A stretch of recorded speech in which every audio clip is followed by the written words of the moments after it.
Assalamu alaikum dear students. I hope you all are fine. I'm your chemistry instructor Professor Shahbaz. Students, आज हम discuss करने वाले हैं electrophilic substitution reaction halogenation. So let's move toward whiteboard. जी dear students, जैसे कि आपको पता है कि लास्ट लेक्चर में हम general pattern electrophilic substitution reactions का डिस्कस कर चुके हैं. सो उसी पैटर्न को अब अप्लाई करेंगे हैलोजिनेशन के ऊपर. So the introduction of halogen group in benzene ring is called halogenation. आगे बताया जा रहा है कि benzene react with halogen in the presence of a catalyst like FeBr3, AlCl3, etc. Chlorination and brominations are normal reaction, but fluorination is too vigorous to control, and iodination give poor yield. Students, अब जो आखिर में ये बात की गई है chlorination and bromination के हवाले से, क्योंकि नॉर्मल रिएक्शन हम इनके ही पढ़ते हैं नॉर्मली. फ्लोरीन काफ़ी विगरस रिएक्शन देता है, उसको कंट्रोल नहीं कर सकते. आयोडीनेशन जो है वो पुअर यील्ड है उसकी. सो मैं यहाँ पे इस चीज़ को समझाने के लिए एक एग्जांपल लिखता हूँ इक्वेशन की फॉर्म में, आपको समझ आएगी ये बात. कि लेट्स से अगर मैं बेंजीन का रिएक्शन करवाता हूँ डेफिनेटली बेंजीन का रिएक्शन करवा रहे हैं जिस Cl2 के साथ in the presence of FeCl3. और नोटिस करने वाली बात यह है कि 25 डिग्री पे रिएक्शन हो रहा है और जो प्रोडक्ट है, अब ये सारी चीज़ें एक्सपेरिमेंटली प्रूव्ड हैं. उनको यहाँ पे उनका डाटा यहाँ पे लिखा जा रहा है कि ये 25 डिग्री पे रिएक्शन होता है. क्लोरोबेंजीन यानी इंट्रोड्यूस हो गया क्लोरीन ग्रुप बेंजीन रिंग के अंदर, HCl बनेगा. अब ये जो प्रोडक्ट बना है स्टूडेंट्स, ये क्लोरोबेंजीन है और ये 90% प्रोडक्ट, 90% इसकी फॉर्मेशन होगी क्लोरोबेंजीन की.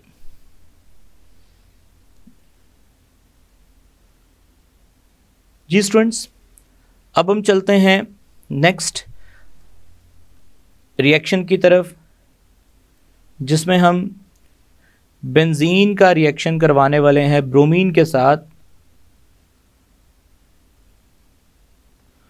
ब्रोमीन के साथ again in the presence of FeBr3. इस केस में स्टूडेंट्स आपको हीट प्रोवाइड करनी पड़ेगी और देन जो प्रोडक्ट मिलेगी आपको ब्रोमोबेंजीन प्लस HBr. अब जो ब्रोमोबेंजीन मिलेगा वो 75% मिलेगा, 75% ब्रोमोबेंजीन. इससे ये शो पता चलता है, इससे ये बात शो होती है कि जो क्लोरीनेशन है वो फास्ट रिएक्शन है, ब्रोमिनेशन स्लो है. आयोडीनेशन और स्लो होगा और फ्लोरीनेशन बहुत ही विगरस होगा. सो अगर यहाँ पे ऑर्डर ऑफ रिएक्टिविटी की बात करें तो सबसे ज़्यादा fluorine, then chlorine, then bromine and then iodine. Students, अब हम चलते हैं इसकी मैकेनिज़्म की तरफ. जी स्टूडेंट्स, तो मैकेनिज़्म देखते हैं इसका. मैकेनिज़्म, सो मैकेनिज्म के अंदर सबसे पहले स्टेप वन में हम जनरेशन ऑफ इलेक्ट्रोफाइल की तरफ जाएंगे. Generation of electrophile. सो उसमें क्या किया जाएगा, सबसे पहले Cl2 का स्टूडेंट्स रिएक्शन होगा FeCl3, या यहाँ पे जैसे कि बोला AlCl3 भी यूज़ हो सकता है. सो ये लिविस एसिड है. लिविस एसिड यानी इनका ऑक्टेट जो है वो कंप्लीट नहीं है, इलेक्ट्रॉन डेफिशिएंट स्पीशी हैं. यानी जो सेंट्रल एटम है वो इलेक्ट्रॉन डेफिशिएंट है, उसको 2 इलेक्ट्रॉन्स की ज़रूरत है अपना ऑक्टेट कंप्लीट करना है उसने. सो ये आयरन क्या करेगा, यहाँ से जो Cl है हेट्रोलिटिकली बॉन्ड ब्रेक होगा, एक पे प्लस आएगा एक पे माइनस आएगा, तो ये उसमें ऐड होगा. And finally we will get FeCl4-1. इसी तरह यहाँ पे अगर एल्यूमिनियम भी होता तो AlCl4-1 बनता. और प्लस साथ में बनेगा Cl प्लस। क्योंकि स्टूडेंट्स ये लिविस एसिड है और एसिड जो है आपको पता है कि finally they will convert into conjugate base, जो कि बाद में रिएक्शन में देखेंगे कहाँ काम आएगी। और इसी तरह ये जो Cl प्लस है ये स्टूडेंट्स इलेक्ट्रोफाइल के तौर पे काम करेगा। अब स्टेप नंबर 2 में क्या होगा? स्टेप नंबर 1 तो समझ आ गया, अब हम देखते हैं step number 2। Step number 2, so step number 2 में attack of electrophile, attack of electrophile या हम फॉर्मेशन ऑफ एरिनियम आयन को बोल सकते हैं, formation of arenium ion.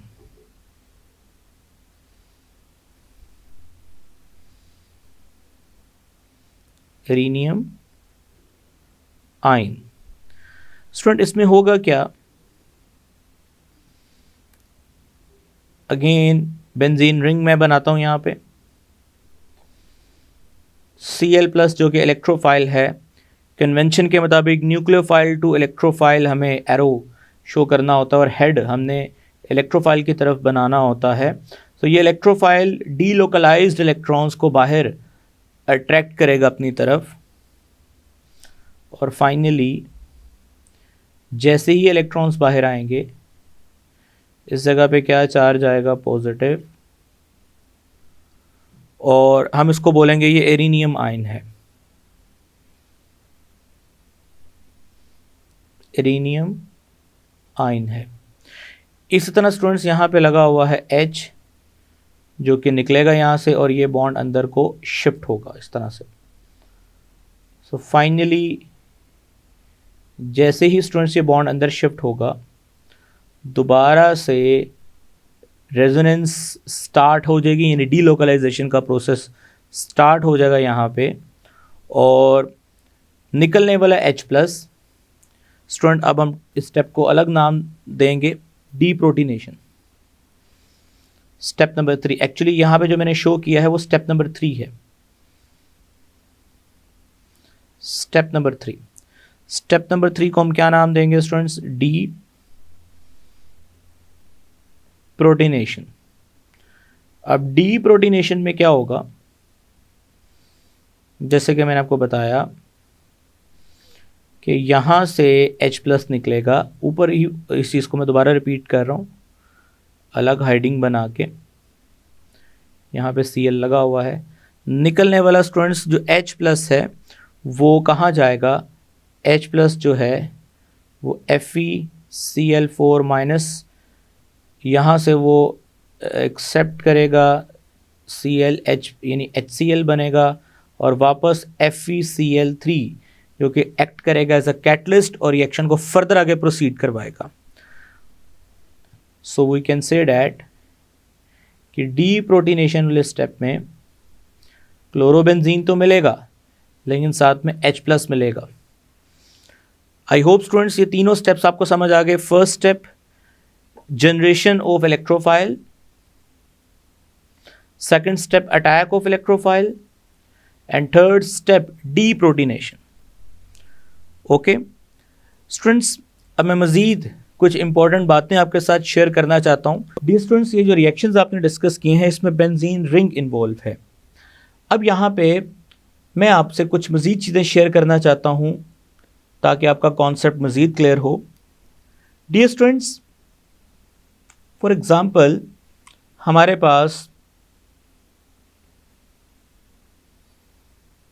Benzene है, हम जनरली इसको रिप्रेजेंट करें यहाँ पे X अटैच है, यानी हेलोजिनेशन के प्रोसेस के थ्रू यहाँ पर X आकर अटैच हो चुका है। अब X से मुराद आपको पता है कि यहाँ पे हम चाहें तो X से मुराद फ्लोरीन ले सकते हैं, chlorine, bromine and iodine.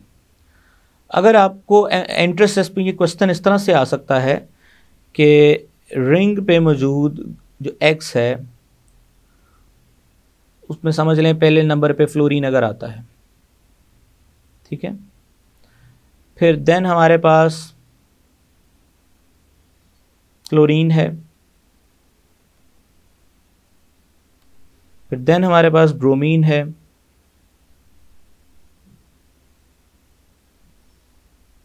Bromine है एंड देन आयोडीन है। ठीक है स्टूडेंट्स, पेपर में क्वेश्चन आ जाता है कि इनमें से ज़्यादा रिएक्टिव कौन है। वैसे तो ये टॉपिक इस चैप्टर के आखिर में आएगा, वहाँ जाके भी इसकी डिटेल बताई जाएगी, लेकिन मैं आपको सादे से अल्फाज में बताता हूँ कि इनमें से ज़्यादा रिएक्टिव कौन है। अगर आप इस चीज़ को सादे अल्फाज में समझना चाहते हैं तो यूँ समझ लीजिएगा कि इन तमाम एलिमेंट्स, ये जो मैं सर्कल कर रहा हूँ, इनकी इलेक्ट्रोनेगेटिविटी वैल्यूज़ हैं जो कि आपको पता है। फ्लोरीन की स्टूडेंट्स वो वैल्यू है 4.0, क्लोरीन की है 3.1, ब्रोमीन की है 2.8 एंड आयोडीन की है 2.5, और ये इनकी इलेक्ट्रोनेगेटिविटी की वैल्यूज़ हैं। अब आप एक बात समझ लीजिए कि एक वर्ड है इंडक्टिव इफेक्ट। इंडक्टिव इफेक्ट, उसको समझना बड़ा ज़रूरी है स्टूडेंट्स। इंडक्टिव इफेक्ट जो है वो दो तरह का होता है, positive inductive effect and negative inductive effect. ये आई जो है इंडक्टिव इफेक्ट का साइन है। पॉजिटिव इंडक्टिव इफेक्ट ये होता है कि अगर कोई स्पीशी इलेक्ट्रॉन रिलीज कर रही है तो बोलेंगे पॉजिटिव इंडक्टिव इफेक्ट है। ठीक है स्टूडेंट्स, इसी तरह अगर कोई केमिकल स्पीशी इलेक्ट्रॉन अपनी तरफ विड्रॉ कर लेती है तो हम बोलेंगे कि वो नेगेटिव इंडक्टिव इफेक्ट है। नेगेटिव इंडक्टिव इफेक्ट है। स्टूडेंट्स याद रखिएगा कि फ्लोरीन की इलेक्ट्रोनेगेटिविटी ज़्यादा है तो इसका नेगेटिव इंडक्टिव इफेक्ट यानी इन इलेक्ट्रॉन्स को अपनी तरफ खींचेगा जो बेंजीन के डीलोकलाइज्ड इलेक्ट्रॉन्स हैं। और आयोडीन की इलेक्ट्रोनेगेटिविटी सबसे कम है तो वो उसका जो नेगेटिव इंडक्टिव इफेक्ट है वो सबसे लो है। यूं समझ लीजिए कि फ्लोरीन इस रिंग में से इलेक्ट्रॉन चोरी कर सकता है इजीली क्योंकि उसकी इलेक्ट्रोनेगेटिविटी ज़्यादा है। आयोडीन जिसकी इलेक्ट्रोनेगेटिविटी ज़्यादा नहीं है, उसका नेगेटिव इंडक्टिव इफेक्ट ज़्यादा शो नहीं होगा, तो वो रिंग में से इलेक्ट्रॉन्स को भी चोरी नहीं कर सकता। इट मीन्स कि किस केस में रिंग में इलेक्ट्रॉन्स मौजूद रहेंगे ताकि फर्दर कोई इलेक्ट्रोफाइल आए तो ये रिएक्शन हो सके। वो है जी आयोडीन का केस, देन ब्रोमीन, देन क्लोरीन और लास्ट में फ्लोरीन। इसका मतलब जो आयोडोबेंजीन है, आयोडोबेंजीन स्टूडेंट वो सबसे ज़्यादा रिएक्टिव है और जो फ्लोरोबेंजीन है वो सबसे लीस्ट रिएक्टिव है। फ्लोरोबेंजीन सबसे लीस्ट रिएक्टिव है। ये आपने याद रखना है। आई होप कि आपको इंडक्टिव इफेक्ट का समझ आ गया है। फ्लोरीन टू आयोडीन, अगर आपको इंडक्टिव इफेक्ट का ऑर्डर लिखना है तो इंडक्टिव इफेक्ट ऑर्डर लिखना है,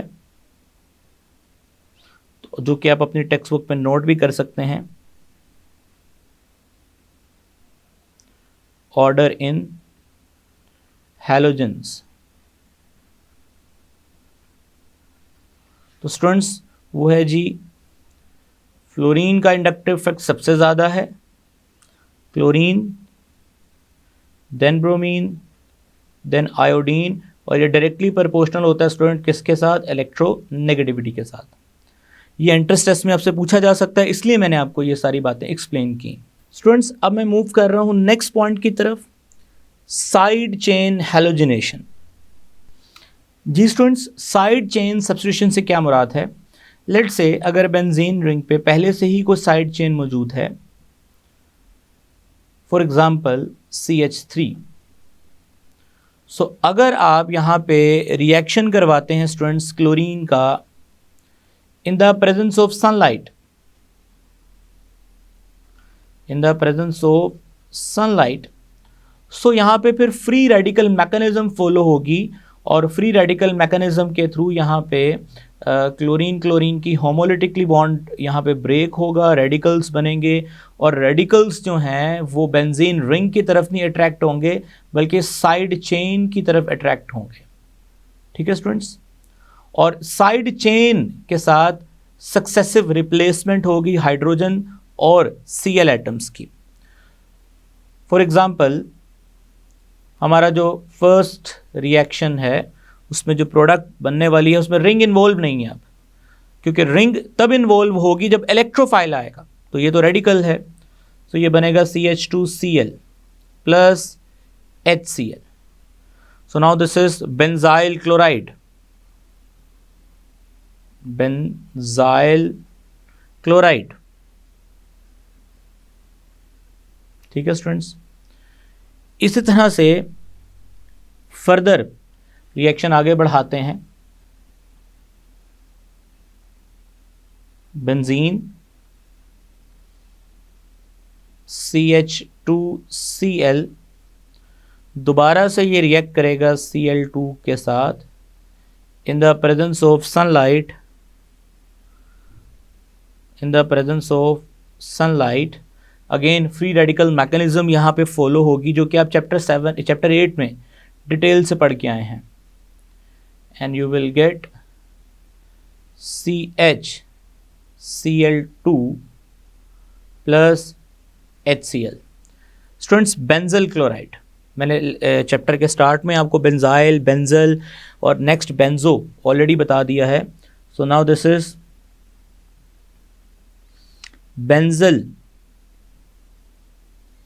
बेंजल क्लोराइड. ओके, इसी तरह से फर्दर थर्ड स्टेप में क्या होगा, ये बेंजल क्लोराइड का फर्दर रिएक्शन होगा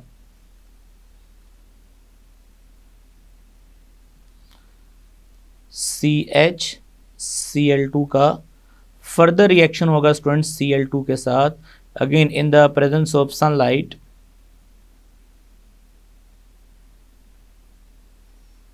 In the presence of sunlight, you will get benzene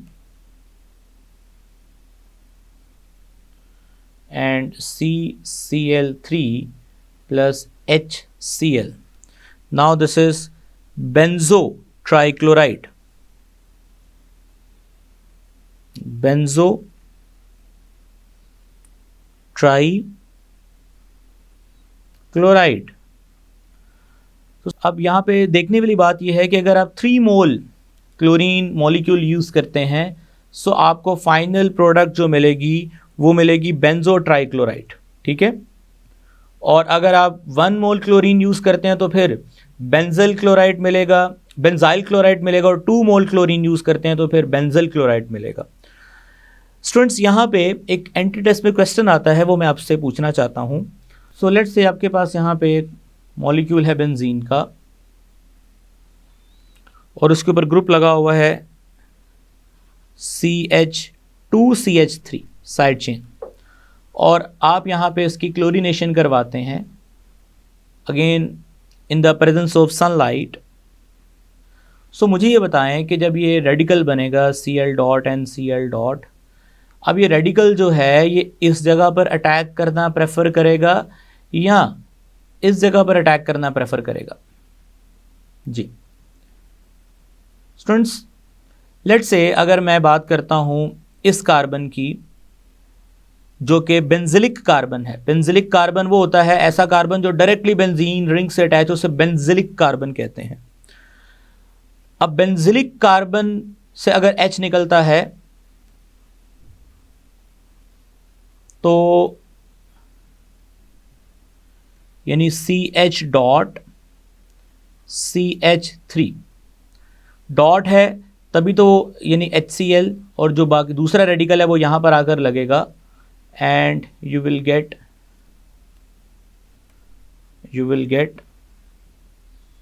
CHCl and CH3. ठीक है, अच्छा ऐसा भी हो सकता था कि यहाँ से H प्लस H रेडिकल निकले, और अगर ऐसा होगा तो फिर स्टूडेंट क्या होगा, बेंजीन CH2 डॉट, निकलने वाला H डॉट जो है वो Cl के साथ मिलकर क्या बनाएगा, HCl बनाएगा. ठीक है, सो डेफिनेटली दूसरा Cl इसकी जगह पे आएगा और we will get benzene CH2 Cl। Clear? तो क्वेश्चन ये है स्टूडेंट्स कि इनमें से कौन सी प्रोडक्ट माइनर है और कौन सी मेजर है। ये स्टूडेंट्स मेजर प्रोडक्ट है, ऊपर वाली जो है वो मेजर प्रोडक्ट है, नीचे वाली जो है स्टूडेंट्स वो माइनर प्रोडक्ट है। उसकी क्या रीज़न है? उसकी ये रीज़न है कि माइनर प्रोडक्ट थोड़ी बनी है। क्यों? क्योंकि ये प्रोडक्ट बनने के लिए ये रेडिकल बनेगा और ये रेडिकल स्टूडेंट्स प्राइमरी जो है कार्बन रेडिकल है, और जबकि ये जो मेजर प्रोडक्ट है ये बनाने के लिए बेंजिलिक कार्बन से H डॉट निकला, यानी सेकेंडरी कार्बन रेडिकल है। और ये बात आप जानते हैं कि stability wise secondary carbon radical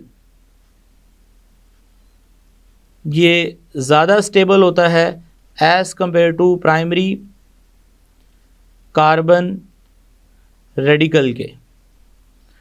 सो इसका मतलब है कि सेकेंडरी कार्बन रेडिकल जो है उसकी फॉर्मेशन ज़्यादा रहेगी, प्राइमरी कार्बन रेडिकल की कम। सो सेकेंडरी कार्बन रेडिकल से जो बनने वाला प्रोडक्ट है वो मेजर रहेगा और ये माइनर। ये बात आपको एंट्रेंस टेस्ट में पूछी जा सकती है। सो किताब में तो खाली यहाँ पे मिथाइल ग्रुप है ना, लेकिन मैंने इथाइल ग्रुप के साथ भी इस पॉइंट को क्लियर कर दिया कि इथाइल यानी 2 कार्बन, अच्छा यहाँ पे 3 कार्बन भी आते तो भी याद रखिए बेंजिलिक कार्बन से हाइड्रोजन ईजिली निकलता है। सो ये बात आगे जाके आपको ऑक्सीडेशन रिएक्शन में भी काम आएगी, जो हम आगे जाके पढ़ेंगे। आई होप स्टूडेंट्स ये साइड चेन जो हेलोजिनेशन है ये भी आपको समझ आ गया। तो अब मज़ीद एक समरी की तरफ मूव करते हैं, जिससे अभी तक का जो हमारा कॉन्सेप्ट है वो मज़ीद समराइज़ हो जाएगा। So dear students, for example अब मैं यहाँ पे लिखता हूँ जी बेंजीन, और बल्कि बेंजीन की जगह हम टोलिन लिखते हैं, ठीक है, टोलिन साइड चेन के साथ। और अगर मैं यहाँ मेंशन करता हूँ कि मैं इसका रिएक्शन करवा रहा हूँ क्लोरीन के साथ in the presence of sunlight, so आप बताओगे कि ये रिएक्शन होगा side chain reaction, side chain reaction, जिसकी डिटेल आपने भी पढ़ी। और अगर मैं ये रिएक्शन करवाता हूँ AlCl3 की मौजूदगी में, लाइक AlCl3 की मौजूदगी में या FeCl3 की मौजूदगी में क्लोरीन के साथ इसका रिएक्शन करवाता हूँ, तो स्टूडेंट्स फिर ये साइड चेन रिएक्शन नहीं होगा, ये फिर इलेक्ट्रोफिलिक सब्स्टिट्यूशन रिएक्शन होगा। सब्स्टिट्यूशन रिएक्शन होगा। सो ये सनलाइट, फिर साइड चेन रिएक्शन, और कैटलिस्ट यूज़ करते हो यहाँ पे लिविस एसिड का इस्तेमाल करते हो तो फिर इलेक्ट्रोफिलिक सब्स्टिट्यूशन रिएक्शन होगा। आई होप स्टूडेंट्स कि आपको हेलोजिनेशन डिटेल से समझ आ गया है। इंशाल्लाह ताला नेक्स्ट लेक्चर में हम इसी पैटर्न पे नाइट्रेशन एंड सल्फोनेशन को डिस्कस करेंगे। तब तक के लिए मुझे इजाज़त दें। Take care. अल्लाह हाफ़िज़।